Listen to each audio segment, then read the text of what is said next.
tidaklah akan mengangkat ilmu ini secara satu kali cabut. Tidak demikian. Tetapi Allah Subhanahu wa taala akan mengangkat ilmu dari manusia, walakin yantazi'uhu biqabdil ulama.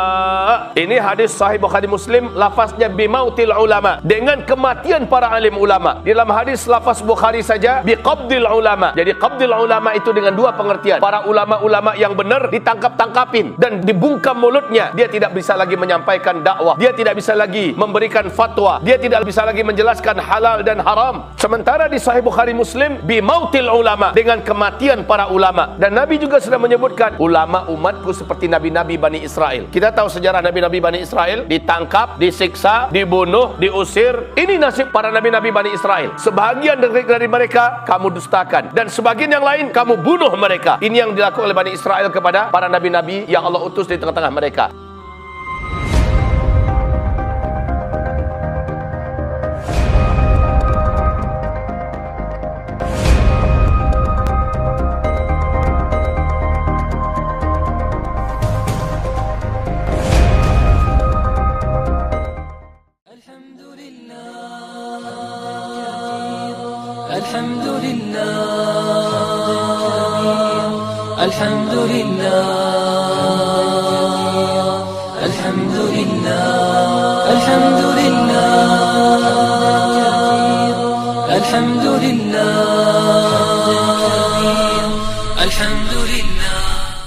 Assalamualaikum warahmatullahi wabarakatuh.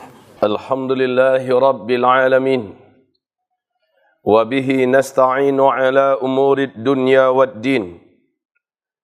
Ashhadu an la ilaha illallah. Wa ashhadu anna sayyidana wa habibana Muhammadan abduhu wa rasuluh. La nabiyya ba'dah. قال الله سبحانه وتعالى يا أيها الذين آمنوا اتقوا الله حق تقاته ولا تموتن إلا وأنتم مسلمون وقال يا أيها الناس اتقوا ربكم الذي خلقكم من نفس واحدة وخلق منها زوجها وبث منهما رجالا كثيرا ونساء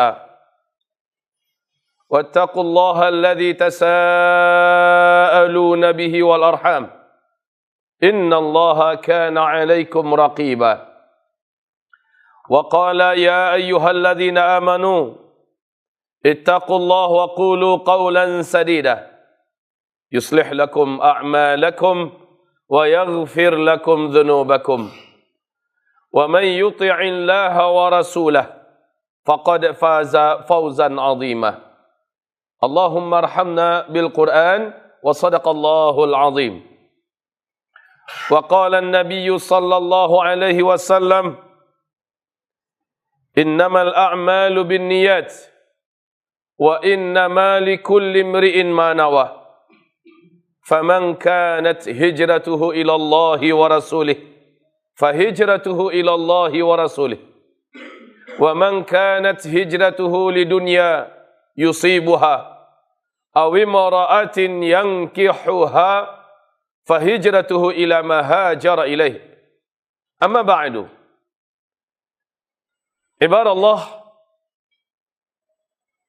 segala pujian dan syukur kita sampai pada hari Jumat ini di penghujung tahun 2020. Kita diberi oleh Allah kehidupan.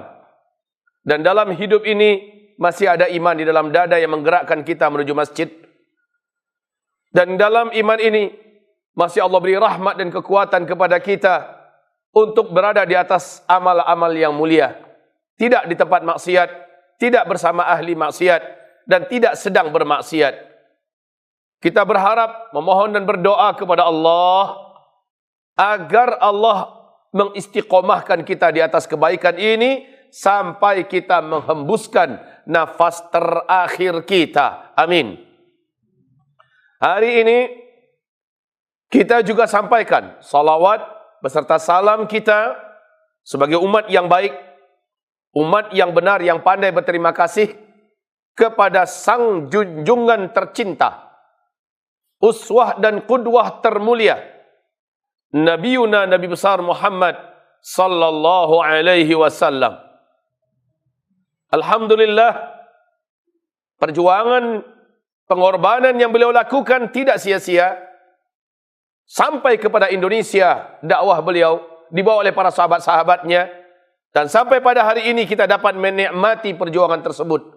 Maka sudah sangat pantas bila kita beradab kepada beliau, rajin mengucapkan salawat dan salam terhadapnya sebagai bentuk umat yang benar, umat yang pandai berterima kasih. Allahumma salli ala hadzal nabi wa ala alihi wa sahbihi wa man tabi'ahu bi ihsanin ila yaumiddin. Amma ba'du, ibarat Allah yang kami muliakan, dari jam 6 sampai jam 8 telah sampai berita berkembang dan menyebar 2 orang ulama, 4 orang ulama, pimpinan-pimpinan pondok pesantren, dai-dai yang terkenal, meninggal dunia hanya dalam 2 jam. Kiai Haji Qahwatul Adib Munawar di pondok pesantren Langitan. Yang kedua, Habib Tahir Abdullah Al-Kaf dari Tegal. Yang ketiga, Kiai Haji Faiq Rabayan dari Jepara. Dan yang keempat, Habib Umar bin Aqil bin Yahya dari Gresik. 4 ulama dalam 2 jam. Dan ini sulit menemukan penggantinya. Hari ini ada camat yang meninggal, ribuan calon camat akan siap menggantikan. Hari ini gubernur meninggal, antri orang bahkan dengan cara apapun bisa menduduki posisinya. Hari ini presiden meninggal, dengan cara apapun akan banyak yang mau mendapati posisi itu. Tapi kalau satu ulama yang meninggal, maka siapakah yang akan menggantinya? Berapa tahun lagi atau berapa puluh tahun lagi kita butuh waktu untuk menunggu munculnya ulama-ulama berikutnya.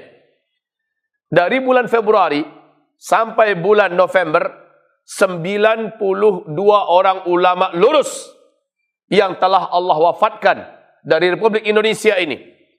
92 orang ulama garis lurus. Mereka ulama yang tabah, yang sabar, yang ikhlas, yang keilmuannya mendalam. Baik itu dari Nahdlatul Ulama khususnya, yang bergaris lurus, ataupun dari Muhammadiyah dan lain-lainnya. Bahkan yang terbaru, 2 orang ulama besar Saudi beberapa hari belakangan meninggal dunia. Saudara-saudaraku, susul menyusul. Sekarang ini ada beberapa kiai kita, ada beberapa ulama kita yang sedang dalam kondisi berat. Bahkan ada yang kritis. Para ulama Allah ambil dalam waktu yang sangat berdekatan. Saudara-saudaraku, dengan krisis Suriah yang ada, para ulama-ulama kelas dunia meninggal dunia dengan cara dibunuh. Di Yaman dengan huru-hara dan kekacauan sekarang, tidak sedikit masyayikh di sana yang meninggal dunia karena tua, karena sakit, dan banyak yang dibunuh.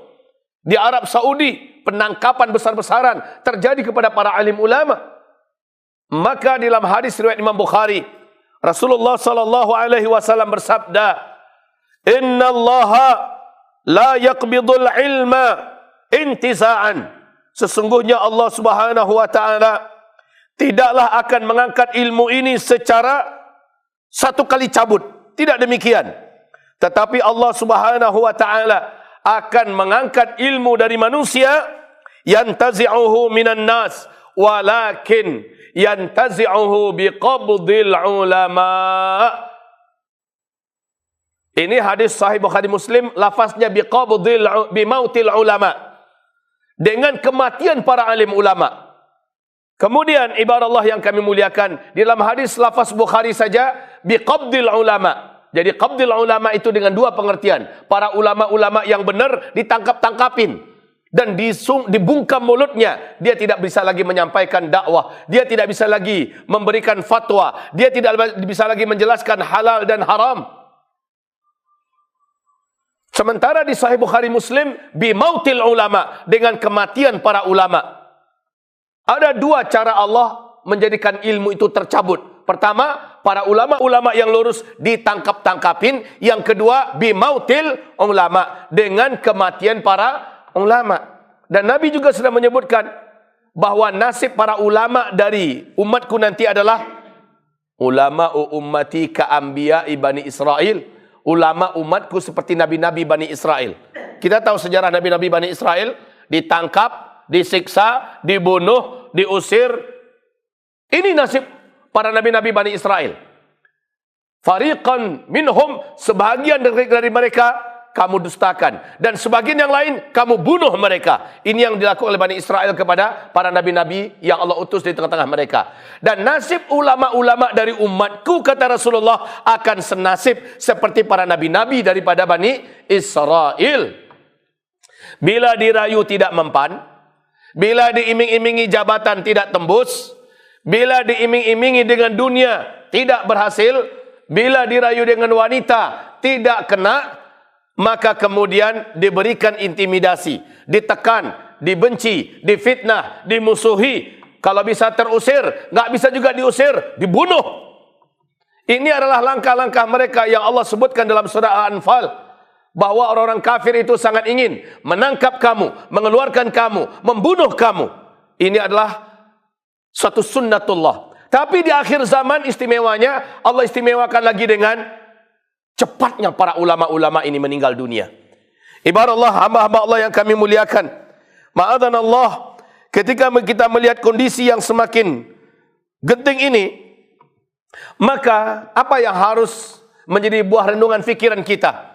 Apa yang mesti tersemat dalam hati kita? Padahal kita sadar, seperti yang dikatakan,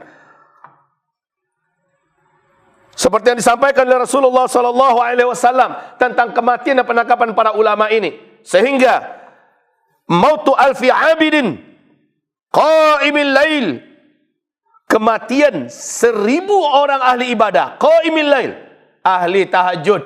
Jadi ada ahli ibadah, ahli tahajud. Shaimin nahar, ahli puasa, ahli dalam masalah ibadah-ibadah. Ahwan, itu bagi Allah lebih ringan. Bagi Allah lebih cetek, lebih gampang daripada kematian min mauti alim, daripada kematian satu orang yang berilmu. Mati satu orang berilmu, nggak ada apa-apanya dengan 1000 orang alim yang mati, 1000 orang abid yang mati ahli ibadah. Ibadah Allah yang kami muliakan, ahli ibadah itu hanya kebaikan untuk dirinya, tapi orang yang berilmu, jutaan manusia akan mendapatkan kebaikan darinya. Ahli ibadah tidak akan mampu memadamkan api fitnah, tidak akan mampu menahan kemungkaran, tidak akan mampu menghentikan dosa dan maksiat. Sementara ahli ilmu, merekalah yang mampu memberikan penerangan dalam kegelapan. Ibarat Allah yang kami muliakan, mimauti alimin yasbiru bihalalillah yasdiru bihalalillah wa haramihi. Apa dampak berikutnya yang terjadi ketika para alim ulama sudah tidak ada? Yang lurus-lurus loh ya. Apa yang akan terjadi? Yang terjadi berikutnya adalah hatta innahu idza lam yabqa aliman, sehingga ketika tidak lagi tersisa orang-orang yang alim, otomatis manusia akan mendengarkan penjelasan orang-orang bodoh tapi sok alim. Sok ngomong bicara tentang agama, atau ulama-ulama usuk, ulama-ulama penjilat, ulama-ulama yang memburu jabatan, ulama-ulama yang berlari di belakang amplop, ulama-ulama yang berharap mendapatkan dunia dari kekuasaan, ulama-ulama yang mendatangi pintu-pintu pemerintah, ulama-ulama yang tidak takut dengan akhirat, ulama-ulama yang senantiasa memutarbalikkan ayat demi kepentingan kelompok dan organisasi, demi kepentingan partai. Ulama-ulama macam inilah yang tersisa, karena mereka yang diberikan panggung, mereka yang diberikan kesempatan untuk beraktivitas dan bergerak. Apa yang terjadi? Yang terjadi berikutnya, ittakhadhan nasu ru'usan juhala fasu'ilu. Tersisalah orang-orang yang kelihatannya alim, sementara mereka adalah orang-orang alim yang jahil. Adakah orang alim yang jahil? Ada. Macam mana itu orang alim yang jahil? Dia berilmu, tapi dia mengamalkan apa yang bertolak belakang daripada ilmunya. Dia tahu itu tidak boleh, tapi dia kerjakan. Ini namanya alim yang jahil. Sama seperti kata Nabi Musa alaihissalam. Ini ketika dia ditanya oleh Bani Israel tentang apakah engkau ingin mengambil kami sebagai olok-olokanmu? Atattakhiduna huzwa? Apakah engkau ingin ambil kami sebagai olok-olokanmu, hai Musa? Kau suruh kami begini, kau suruh kami begitu. Kau ingin jadikan kami mainanmu. Apa jawaban Nabi Musa? Inni a'udzubillahi an akuna minal jahilin. Aku berlindung kepada Allah kalau aku termasuk orang yang jahil. Nabi Musa tahu memperolok-olokkan orang, mempermainkan orang, itu ada perbuatan yang tidak dibolehkan oleh Allah. Sementara mereka malah menyangka Nabi Musa ini memperolok-olokkan mereka. Ini perbuatan jahil. Tak mungkin aku yang sudah ada ilmu, bahkan aku mengajak kalian kepada kebaikan dan akhlak yang mulia, lalu saya memperolok-olokkan kalian, mempermainkan kalian. Saya berlindung kepada Allah kalau saya termasuk orang yang jahil. Nah, di akhir zaman, ulama-ulama jahil macam ini banyak. Ini yang diambil oleh manusia-manusia karena ketiadaan ulama yang lurus. Jadi ulama-ulama yang jahil di akhir zaman ini malah yang banyak. Kalau Nabi SAW bersabda, umatku di akhir zaman akan terpecah menjadi 73 golongan. 72-nya di neraka, 1 yang benar. Lah, kalau seandainya setiap golongan itu punya 5 ulama saja contohnya. Ayo, 1 golongan benar masuk surga, 5 ulamanya. 72 golongan sesat, salah, masuk neraka. Masing-masing golongan ada 5 ulama, kalikan 72. Coba bandingkan, mana banyak ulama yang lurus, yang ulama yang sesat. Di akhir zaman, ulama yang sesat itu yang banyak. Yang menyesatkan. Ulama penjilat, ulama amplop, ulama yang mencari dunia, ulama yang menjilat pantat-pantat para penguasa. Na'udzubillah, kita berlindung dengan ini. Sementara ulama-ulama yang sedikit itu, hantaman, fitnahan, tekanan, intimidasi, segala macam makar dipersiapkan untuk membungkamnya. Semakin sedikit. Atau menggunakan jasa-jasa setan, disantet. Menggunakan jasa-jasa setan dari bangsa jin, disihir. Menggunakan jasa-jasa setan manusia, pakai dibunuh dengan cara diracun dan sebagainya. Ini juga termasuk di antara makar-makar mereka untuk menghabisi para alim ulama kita. Saudara-saudaraku, hamba-hamba Allah yang kami muliakan, yang harus kita lakukan sekarang, enggak banyak-banyak. Bila antum ada ulama di sekitaran antum, wahai saudara-saudaraku yang kami muliakan, pasti ada di kampung kita ulama, pasti ada di kota kita ulama, pasti ada di wilayah kita, di provinsi kita ulama-ulama yang lurus. Tolong jaga dia. Tolong perketat pemeliharaan dan penjagaan kepadanya. Karena banyak orang yang datang ingin berbuat jahat kepadanya. Apakah pura-pura gila? Ataukah dengan cara apa? Atau di tengah jalan? Tolong pasang badan antum. Karena kalau kita meninggal, tidak ada ruginya bagi manusia. Tapi kalau ulama yang meninggal, maka alam ini merintih, meratap karena kehilangan yang besar. Itu yang pertama. Yang kedua, bagi yang punya anak-anak muda, orang-orang tua yang punya anak-anak muda, perintahkan pada anak mudanya. Perintahkan pada remaja-remaja masjid, pemuda-pemuda masjid, agar mereka bergantian untuk menjaga dan mengawal para alim ulamanya. Di akhir zaman ini, secara fisik itu bisa kita lakukan sekarang. Sementara, ya siapapun di antara kita yang ahli ruqyah, bantu dengan keilmuan dan keahliannya, agar tidak ada sihir yang menyerang para alim ulama kita. Ustaz, bukankah ulama kita punya benteng? Iya, tapi tidak selalu ulama kita dalam keadaan siaga. Kadang-kadang beliau terlalai oleh karena rapat, terlalai oleh karena pertanyaan umat sehingga masuk waktu maghrib, dia belum sempat baca zikir petang. Atau karena banyak alasan, tidak selalu ulama kita itu dalam keadaan siaga. Nah, para ahli-ahli ruqyah, tokoh-tokoh yang memang sudah diberikan oleh Allah keilmuan, bantu dengan cara apapun yang antum sudah ada ilmunya, supaya tidak ada santet, sihir, guna-guna dan kerjaan daripada setan-setan terjahat dan terkuat yang telah dilepas oleh Dajjal hari ini yang mampu menyerang alim ulama kita. Ibarat Allah yang kami muliakan. Berikutnya apa lagi yang bisa kita lakukan kepada alim ulama kita? Siapa yang ahli pengobatan di antara kita, yang pakar dalam masalah herbal, kalau mendengar ada ulama kita yang sakit, mohon infakkanlah keahlian antum. Mohon datanglah ke tempat ulama itu, rawat dia dengan serius. Gunakan semua keahlian antum agar sang ulama ini mampu diatasi dengan tibbun nabawi, mampu diatasi dengan pengobatan Nabi Muhammad SAW. Sebab kalau dia sudah terjatuh ke tangan medis yang tidak beriman, ke tangan medis yang memang ada di balik makar, ke tangan medis yang tidak amanah. Karena ada dokter-dokter yang amanah, ada dokter-dokter yang beriman, tapi ada dokter-dokter yang PKI, ada dokter-dokter yang komunis, ada dokter-dokter yang memang menjadi musuh Islam. Nah, ini kesempatan. Habisi ulama ini, mumpung ada di tangan kita, disuntikkan yang macam-macam, dikasih yang macam-macam. Lalu akhirnya ulama kita selesai. Kita hanya ditinggalkan dalam keadaan meratap dalam tangisan. Saudara-saudara, apakah ini mau kita biarkan? Mana keahlian kita? Kenapa kita berpangku tangan? Saya nggak tahu bagaimana saya cara masuknya. Dekat ke sana merapat.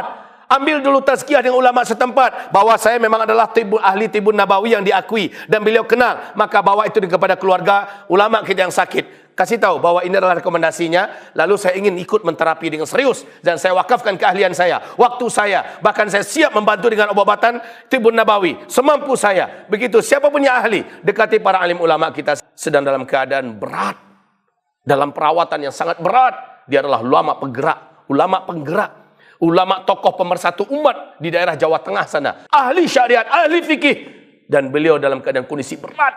Wahai saudaraku, siapa yang ahli di antara antum tentang pengobatan Islam, merapat, segera bantu beliau. Mudah-mudahan beliau belum terjatuh ke tangan yang salah, tangan-tangan yang jahat. Bantu beliau. Berikutnya kami bagaimana Ustaz? Kami maksudnya anda semua. Maka tugas kita adalah doakan. Bila kita secara fisik tidak mampu, secara finansial juga tidak mampu, ya, secara keahlian kita tidak punya apa-apa, maka kita punya senjata terkuat, yaitu doa. Kalau sebanyak ini berdoa, bagaimana dengan sekian masjid berdoa? Bagaimana kalau seluruh masjid se-Indonesia di hari Jumat ini mengajak berdoa, ya Allah, sembuhkanlah siapapun kiai-kiai kami, ulama-ulama kami, habib-habib kami, ustaz-ustaz kami, da'i-da'i kami, tokoh-tokoh masyarakat kami yang sedang sakit, baik itu sakit medis atau penyakit yang tidak jelas. Ya Allah, sembuhkan beliau. Coba kalian serentak berdoa, baik secara kolosal, secara massal, atau berdoa secara pribadi. Habis tahajud doakan mereka. Sebelum kita doakan orang tua kita, sebelum kita doakan diri kita, doakan dulu itu. Doakan dulu mereka-mereka, ulama-ulama kita ini. Minimal ini yang paling kecil yang bisa kita tolong, yang bisa kita lakukan dalam rangka menolong para alim ulama kita. Lakukan ini serius. Dan jangan sekali, berulang-ulang sampai kita dengarkan kabar imam beliau sembuh atau beliau sudah syahid meninggal dunia. Begitu juga yang sedang diperangkap dengan perangkap-perangkap yang banyak untuk ditangkap dengan fitnah-fitnah yang gak karu-karuan, yang fitnah-fitnah yang membabi buta. Ambil mereka itu dalam perlindungan kita dengan cara doakan mereka. Berarti kita ambil para ulama, kita masukkan dia dalam doa kita. Itu lakukan. Jika kita lakukan, semoga masih ada iman dalam dada antum, karena antum pencinta pewaris-pewaris Nabi, antum pencinta umana'ur rusul. Tapi jika antum tidak melakukannya, demi Allah, saya tidak mampu mengatakan apakah ada iman di dalam dada antum. Apakah ada rasa cinta dalam dada antum kepada para umara, kepada para umana'ur rusul, kepada warasatul anbiya. Jadi doakan mereka, lindungi mereka dengan doa antum, dan jangan pernah melupakannya setiap kali antum berdoa. Semoga bermanfaat apa yang kami sampaikan, dan semoga ada ibrah yang didapatkan dalam pengamalan apa yang harus kita lakukan. Barakallahu fikum. Nastaghfirullahal azim li wa lakum. La haula wa la quwata illa billah. Istaghfiru rabbakum innahu kana ghafara yursilis samaa 'alaikum midrara. Alhamdulillahil wahidil ahad. Al-fardis samad. Alladzi lam yalid wa lam yulad wa lam yakul lahu kufuwan ahad. Ashhadu an la ilaha illallah wa ashhadu anna sayyidana wa habibana Muhammadan abduhu wa rasuluh la nabiyya ba'dah. Allahumma falakal hamd kama yanbaghi li jalali wajhik wa azimi sultanik. Kepada seluruh anak-anakku di Pondok Pesantren Mahat Mulazamah Al-Hufaz ini, ulama-ulama masa yang akan datang, pastikan mereka itu adalah kita. Minimal antum sudah mempersiapkan diri walaupun tahu resikonya. Anak-anak abah dari sekarang mempersiapkan diri walaupun tahu resikonya.